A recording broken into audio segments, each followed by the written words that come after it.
Hi, my name is Jenny. Hi, my name is Darius. And we are The Bloomin' Onion. This is a show where we like to peel back the layers of being politically correct so we can have open, honest, and raw conversation amongst friends so that we can grow and hopefully you guys can learn from us as well. So come on and join us. Today I think I kind of want to talk about something that's frustrating me at the moment, which is not, you put it so nicely. Can you? Feeling not living in your purpose or in your passion, and how that can be really frustrating because you still have to find a way to sustain yourself and live, especially when you're an entertainer in the entertainment field. That work isn't consistent in comparison to say like a 9-to-5. So you find yourself working odds and end jobs, and we want to just kind of talk about what that experience is like, especially given the magnitude with which the entertainment community has been impacted by COVID. So right.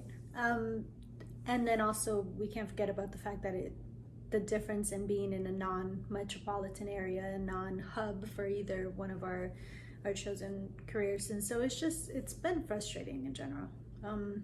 I think, so first, where I would want to be. I've thought about it a lot. And so I am an actor, and I would want to be doing the kind of work that I feel people can actually get something from. So yes, the big screen stuff would be amazing, and the consistentness of a network job would be great. But I really want to make art that gets to people, that gets people to think about things differently, to talk, and I feel like, for better or for worse, you need to have a certain amount of notoriety in order to get some of these roles that are both written really well, directed really well, acted really well, but also watched, also distributed, also has the capability to reach these people that you want to sort of. Because if nobody sees it and you made a great product, did you actually make the product? Exactly. But it's frustrating. So I've been dealing with frustrations the last few years since I came back to Virginia. I'm not from Virginia. I don't have any family here. Well, friends that have become family. but the only tie here is that I bought a house a while ago, and so I came back as sort of my as sort of a route to kind of work on the house, and then in the meantime also take classes with local instructors and teachers, and to work in the local area. There's only so much I feel like you can do in an area like this.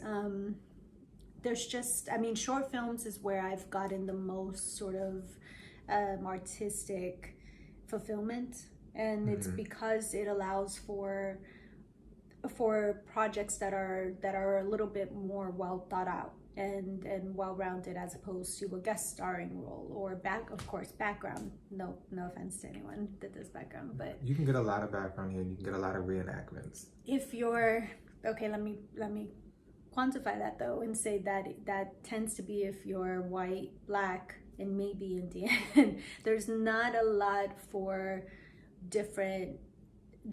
of stories coming out in the historical Virginia area, which we kind of sort of are, for other ethnicities. Those projects come far and few between, and then we all sort of apply for those, and then only one gets selected, sort of deal. So even that hasn't been that great of an experience for me, but I have been really blessed, and I feel like I have built up my resume up to a point where okay, I have something to show for myself and my work, and I've gotten a reel and stuff like that. Where do you want to be in your artistry? I think for me, because I sing and act, I like to treat both with the same interest. It is challenging because I do find myself having to choose a lot of times, because one of them needs to pop off and the other one can exist. So as an actor, that's true. I think a medium is when I get to do voiceover work, but it's still not the same. I actually love voiceover work because it does give me the feeling of recording, but then it's also not the pressure of being on camera. Of being you on camera? Yeah, being myself on camera, correct. Because one of my biggest opportunities as an actor is being able to play kind of the everyday person, or like super relatable, real characters in that way. I do pretty well playing people who are very different from myself and more character work. I enjoy that the most. And so like in a perfect world, I would get to play like a character kind of thing and do that on a hugely successful series. I would love a show, like an ensemble show, like The Golden Girls or Friends, Living Single, Martin, shows where you had different characters, all who were integral to the storyline. So it didn't even feel like one person. Focus. Yeah, one main person. I love stuff like that. I like collaborating more than even with music, I like singing in groups because it's just more fun that way for me. Of course, there are things that I like to express individually and do, and that there's a time and place for that, but it's just kind of, I don't say boring might not be the appropriate word, but it isn't as fun for me when I'm just by myself. Except for voiceover, that's different. I think I like both, but I think I actually gravitate towards I love watching something in which you really relate to that character, you know what I mean? Like that character's perspective, like movies or, movies based off of books like Bond and stuff like this, like characters that are just so iconic, and as an actor you get to develop and work and you really feel for this person, even like the shirt that I'm wearing. So Abraham Lincoln and Daniel Day-Lewis. We out. We have a historical thing going on today. Harriet Tubman.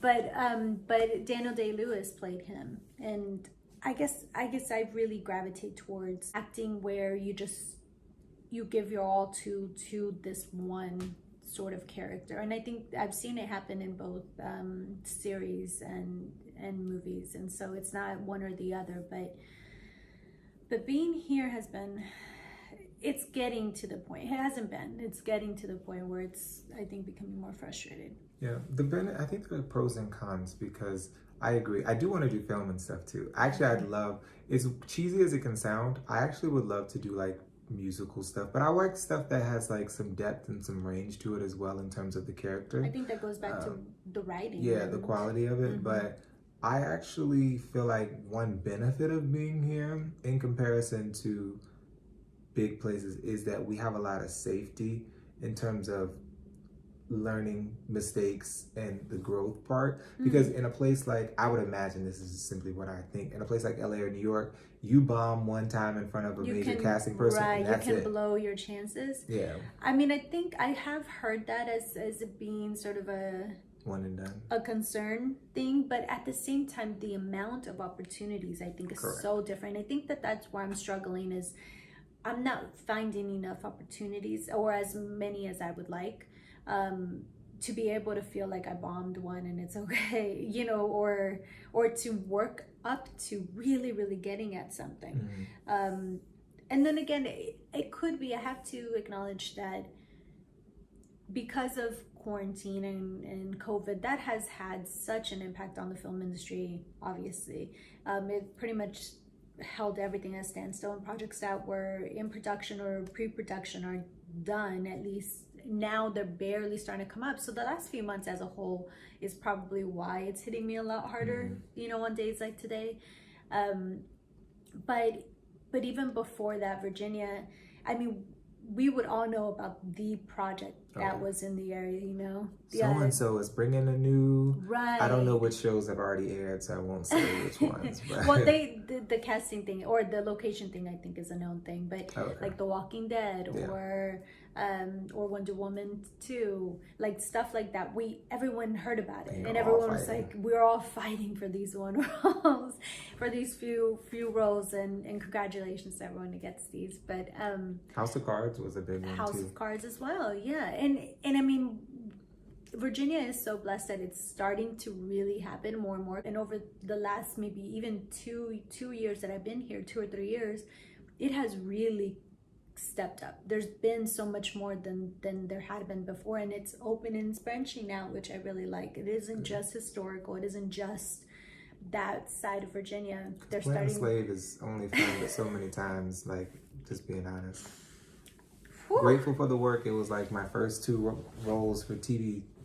Extra things were being a slave, but it gets old after a while. It really does. And there's more to, we've touched on this a little bit before on the Chadwick Boseman sort of conversation that we had, but there is more to us than the one-dimensional stereotypical roles that we get put into. And it's something that we've talked about in private just as actors, and the frustration behind, like, I can also have a romantic story, you know, a romantic comedy story that maybe acknowledges that I, you know, my racial background, but is not completely centered around that.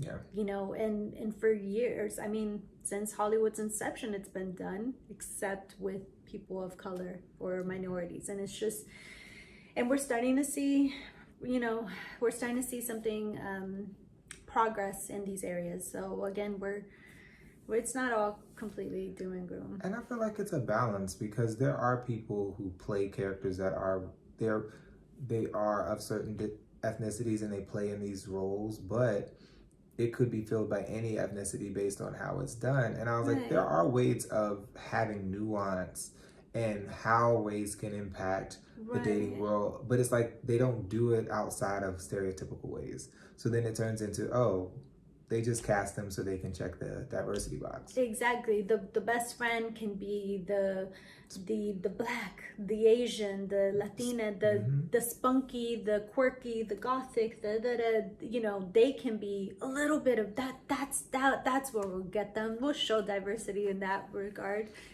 But even within that community, it plays on the biggest stereotypical tropes. So you're not really 100%. exploring anything that's new. It's like, okay, well, what does the gothic girl do when she takes her makeup off and she's by herself and having conversations? What does she think about? You don't get any of that. You get everything that you already know from any other movie you've watched. And I think that's the biggest thing with the market we live in, is that because the frequency, there is a level of frequency. Let's not get that confused. The problem is that there's not always a wide enough net, and they don't tend to come to this market for the leading talent. It's typically at best a guest star or day player. And that's the standard in this business. So even for hubs, because I'm in the process of really, once a vaccine is out, once we really have sort of a step forward of a new normal, I will be moving to a different market, because I would like to continue pursuing my acting endeavors. But if you're not, even the standard is still, if you're not from LA or New York, they're really not booking leads out of other areas on bigger projects. They just really aren't for the most part. So you need at least to have representation there. And then when you get called in to audition for something, you need to show up. So, but in the smaller markets like Atlanta, which isn't that small, but it's still considered small, Chicago, Philadelphia, all these bigger hubs than Virginia, Wilmington, right? They're still, they might get like, they might get a co-star, they might get guest star, they might get one-liners, they'll get all the background, because everything, those roles are all filmed local. So, because it just makes financial sense not to have to pay for travel, not to have to pay for, I want to say hospitality, but that's not what it is. Oh, housing. Housing, hospitality. And so, you know, and again, that's one of the drawbacks of being in a market like this. So while we are grateful for the fact that it is a growing market, like, I'm so excited to hear what Pharrell is going to be doing. Oh, yeah. Was it 2 years ago now, or a year ago? Something in the Water came here, and it was amazing. And Pharrell just is one of those artists that is so closely tied to Virginia and means so much to Virginia. He in particular made it a point to say, I'm gonna make Virginia an acting hub, a film hub. And so that was really exciting to hear and to see. But of course, everything sort of changed with COVID. So everything's at a standstill again, and it's frustrating. I think even on the musical side, music is a very different beast. So I probably, personally, I'm kind of focusing this conversation on acting because music, the benefit of music is that you can be anywhere in a way that while you can take classes nowadays, which is cool. Now I can take classes with teachers in LA and all this type of stuff. That's great. But filming, unless you're filming via Zoom, which most productions aren't doing that. Yeah. Right. You have to be able to get to said places in a way that's financially advantageous as well as something that's going to advance you. Music kind of gives you the flexibility at times. It's like you can record, similar to voiceover, you can record a part here and send it somewhere else. So that's kind of challenging, but I feel like the paths to music and acting, while both are sort of sporadic and everybody figures out their thing. There's still a standard for them. There's still somewhat standards and they're very different. And I think Virginia, it's nice to see that the production alliances here, that they are working to incentivize filmmakers to come here. And that is not a nationwide, but a statewide thing that they really are offering, working with the government to offer tax incentives, to offer, to expose areas that filmmakers don't even know could be used as the backdrop for their films. Because they haven't understood that Virginia has so many beautiful places, so many options to shoot from. All that being said, I also do think that I think we need to talk about the fact that networking is so important to both these businesses. And I would say to most work in general, but these businesses really, it's so much of who you know. It's so much about relationships. It's so much about and not burning bridges and keeping that friendship, keeping that business friendship, keeping that communication. So, because I really struggled, and I still sort of do, with like, why do I have to be there for an audition in this climate, when we're not, we wouldn't even be there. We would be shooting in Florida, say. Why do I have to go to LA to audition, or second or third or fourth, round of auditions, just to shoot down in Florida? It's like, what? But it really is because just like this feels different than if we were online, that chemistry read, that interaction, and I wonder, is that the same for music? There's something that just happens in a studio when you're able to work with someone else and collaborate, especially when you talk about you being in groups. That's interesting. So the chemistry can exist for artists not being in the same room. But I will say there are other things that are happening in studios that kind of get overlooked as part of the process, that have their own chemistry, like your vocal producer, your engineer, the people who are helping on the technical side. A lot of times having a great chemistry with them helps with the performance that you're putting on the song. And so while I might not have to be in the same room, like for example, TLC was really interesting. They talked about, after the first album and then pieces of their last one as a trio, we didn't record, they were like, we didn't record together. So like, but they were like, you would never know when you heard the records, because it sounds like, and I think that part of that is a trust with the people you work with. And then some of it is just, certain people are meant to be together. Like, and when it doesn't matter, as long as those voices are together, you got it. So I definitely think that's probably one of the benefits. Like chemistry will still come across. Exactly. It will still, because I think the networking thing you brought up goes into the topic we were talking about in terms of where we now kind of situation. And I'm like, networking, Jenny's very good at making sure that I'm staying up on like, okay, what's happening, what classes are available. And I actually learned that in and of itself is like a separate skill set necessary to do the work, to be able to, because like, as my friend Alan, who's an incredible actor, he always says, your job is to audition. acting is the reward for doing your job well. Ooh, but that's a tough And pill to it's- swallow it's sometimes. very At tough. least for me, it's been tough to swallow because in my mind, I'm like, someone can give you a great audition, and then how do you know you can sustain that character throughout? Like, or it's sort of the one bomb thing that we're talking before. Like you could just bomb in that room, and then, but I guess that's part of the stepping up. That's part of being in that role, is if you do show up who you are and the way that you've prepared for your role. Because with music, like I try not to record stuff in the studio that I can't reproduce live. Like if I can't sing it live, what's the point of me recording it? There are certain Right. things that's like, oh, just because it sounds cool studio wise, this is just something I would never sing Right. live. But it's like, But what's it's the the same- point of yeah, it's the if same you with can the never acting. that is absolutely true. because it's kind of like at the end of the day, the inverse is also true. Like you could do really well in the audition, and then because they always say you never talk about it until it's out because Right. they can You could be replace cut. you. Yeah. Cut. You could be recast the whole show. So part of your ability, and the thing is, you can also do an incredible audition and still just not be what they wanted. So it's not a reflection. That's the hardest part about acting and music, is that sometimes you have to realize it has nothing It's to do not- with you or your performance. It's There's simply so taste. many outside forces outside, and for acting, it could be something so small as you're a little too tall, you're dark haired, I get tall all the time. Too right, tall. you're too light, dark. Like there's weirdness in that as well.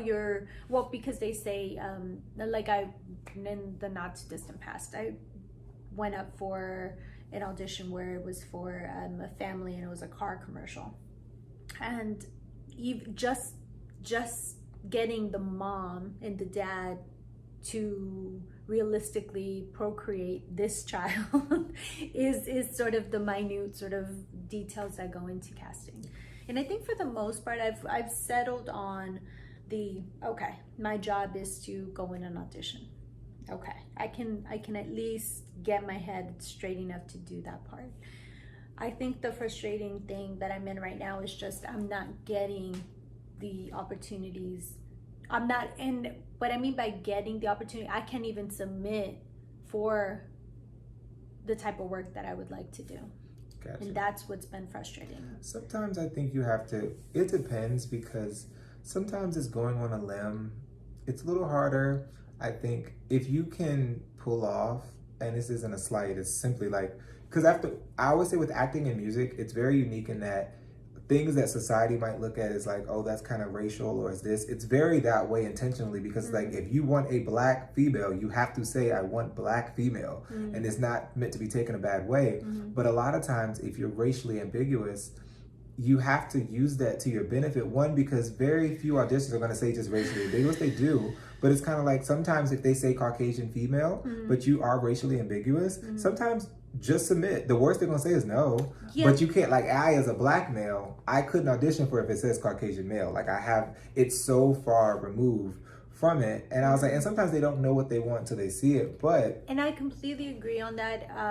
It's funny that you're mentioning this. So one of the most recent auditions I had, initially it said racially ambiguous, and then they specified which thing. Then it became a certain internal struggle of, wait, I'm not Middle Eastern, do I submit for this? But then again, like, yo, I need a job, but then again, I'm not, and I don't want to take the opportunity from someone else, but I'm apparently what they're looking for physically. And then so it's hard to know. I want people to understand, from those sitting at home that aren't in either of these businesses, that there's so much more to consider than just the actor that took the role. There's the casting, there's the director, there's the writer, there's everybody behind the scenes and we're living in a time where racial stereotypes, racial boundaries, racial limitations are so much. Racial discrimination, racism, all of this is so forefront, and it's something that I check myself on, as much as possible. But there's this thin line of like we still need work. And like you said, racially ambiguous. Okay, I know who the heck I am. But because sometimes, like you said earlier, it's not contingent on the story. Like if I'm doing a story where it's about me being, my race is a critical portion of the story or part of my character background. And that one, that was definitely but sometimes when you think of, like, sometimes they'll be like racially ambiguous, and then you read the script, you're like, oh, I don't know if I should have went for it, or be Middle Eastern, and then you get it, and then you're like, this has nothing to do with me being Middle Eastern, so I could just play the role. So, but then a lot of times what people don't know is we don't know that until we get the script. Until you're already hired, you already show up to set, you did all the fittings, you did all the booking, you signed all the contracts, and then you're on set, and it could even be not even till third or fourth or fifth script that you end up getting. So you're already sort of knee deep into something, and then you find out, oh shit, you know, I'm in a compromised position. And it's interesting. I'm not ready to walk away from this business by any means, but this isn't a business that is for the weak, for the thin-skinned, because even little things like the fact that it's so rude, but the fact that not getting a phone call, not hearing back is a no. You get ghosted. Like you learn to get ghosted from being an actor. You really do. Jesus. You be like, I put this bomb audition. Your agent will be like, "Ooh, you sounded great," or "You looked great." Right. And then you're waiting, back. and then you check your emails, and you every time it's like a dude or something. Every time it rings, you're like, "Is that?" No, it's not. It's not. And then it's not until you piece together the fact that it was supposed to shoot in early September. It's now September 16th, so I probably didn't get the role. Real personal, but yes, and I it's think not September 16th, but still. But I think that leads into where you say, where do I see myself, or where do I want to go? And I think for me, it's being able to sustain myself.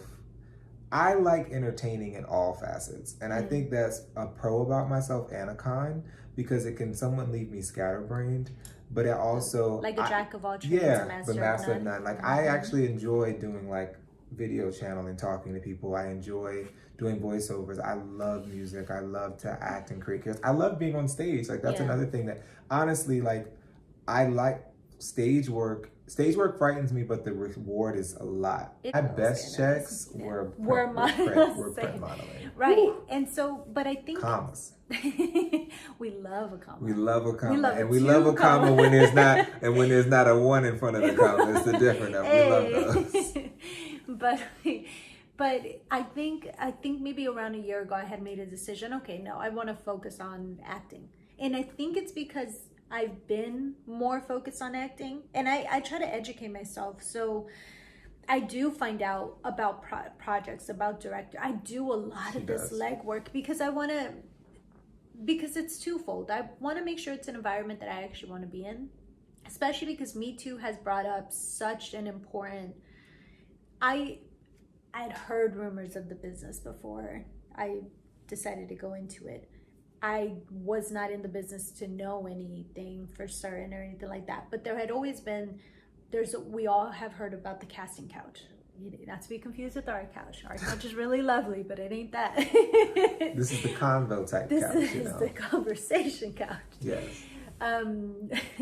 But I had heard about stuff like that. But in the back of my mind, I'm like, okay, well, that I will never, there are certain lines I will never cross, there are certain prices I will never pay, blah, blah, blah. And that's still true, but because of Me Too and finding out that some of our most well-known actors and actresses have been in these positions and have found themselves in positions that they regretted, right, that they really didn't want to be in, and nobody plans to do that. Like that's not exclusive to acting. That's something well documented in the music industry. Right. And no one thinks like, when I finally get in the, I will say no one. Right, because there are some sugar babies. But it's like, when I get in the room with so-and-so, I'm gonna blank, and I get sealed the deal. Yeah. And it's like, but when you do get in there and you're stuck with that, oh my God, this person can give me access, or deny me Can- access to everything that I've ever can worked blacklist for. me forever Ever. in It this does make you business that think. I've worked so hard to get to. So I this is not a criticism of who, whatever Yeah, people someone have to make their own decides. decisions. Yeah. That is for them. So let's be clear on that. But for me, doing this kind of research actually helps me get into a mind frame. Okay, I like this, and it could be, it doesn't even have to be that dramatic. It's stuff like watching a director's previous work and saying, okay, I like his vision. I don't like that writing, or I don't connect to that, or I really connect to this, and I really like this, and so I mean, I like doing this kind of stuff, and I really like acting. I think bottom line is I miss you. Camera and acting and stage and music. right. We miss everything. Aw. But yeah, I think that's the bottom line. What's something I want to know, like what's stuff that you miss? What's your passion that you wish you could monetize? Correction, that you can monetize. But what's something that you're not doing and not pursuing, and how are you dealing with it? And even if you are doing what you're doing, how is Tell us how. quarantine? Yeah, how is that tell impacting us, share you? your happiness and let us know. I mean, we'd love to hear it. We'll try to respond. Have a good one. Love Bye, y'all. guys. Be blessed. Bye.